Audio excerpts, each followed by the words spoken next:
Back in 2011, Amanda was acquitted and freed after spending 4 years in prison for the 2007 murder of her Italian roommate while studying abroad. And now she has a brand new memoir, Free: My Search for Meaning. And when she sat down with Access guest correspondent Emily Orozco, she got emotional, reflecting on that time and how it shaped the person that she is today.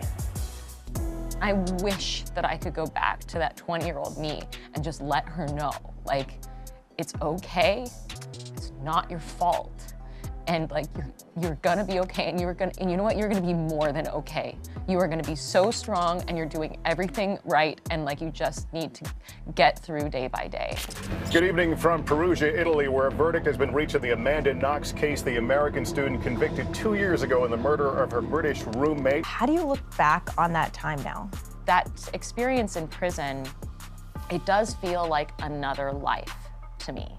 The 20-year-old me who went to Italy did not survive my, study abroad experience. A part of me died in Italy. It was the part of me that was naive and young and utterly optimistic, and nothing bad had ever happened to me.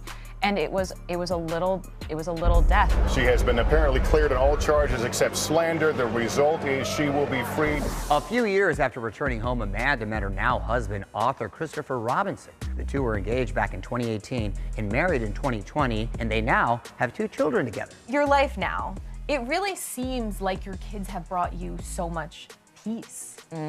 What is it like being a mom? Well, so first of all, I think one of my big, awakenings, even while I was still in prison, was realizing how lucky I am. I'm lucky to be alive.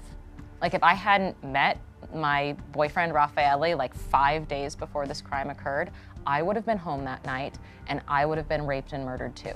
So I, survived my study abroad experience by, that close.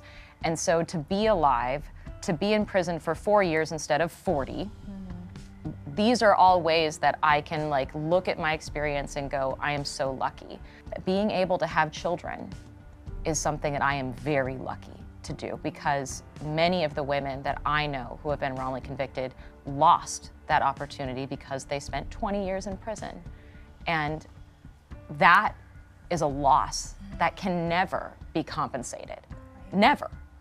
And so the fact that I did not lose something that was so important to me, I feel so confident in my ability to support them as human beings. I'm so excited for them, and I'm so in love with them. Hello, everyone. It is Pub Day. That means free is Amand Knox here in New York right now, celebrating the release of her memoir, Free: My Search for Meaning.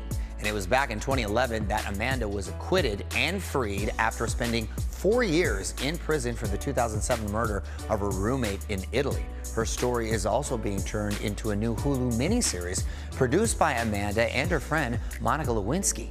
And now, in part 2 of our interview, Amanda shares with Emily Orozco how meeting Monica shortly after her acquittal helped Amanda navigate the media firestorm.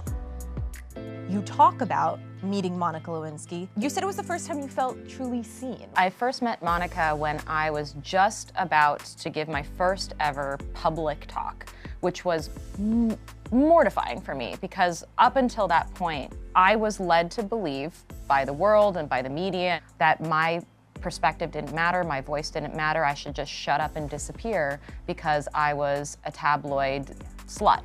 What's important for me to say is just thank you to everyone who's believed in me, who's defended me. In that moment, it was simply just the opportunity to be just Amanda and connecting with somebody who was also a victim of this product that is being sold to us by the greater media, which is this idea that slutty women hate other women, and it's all just a competition for male attention, and it's a lie.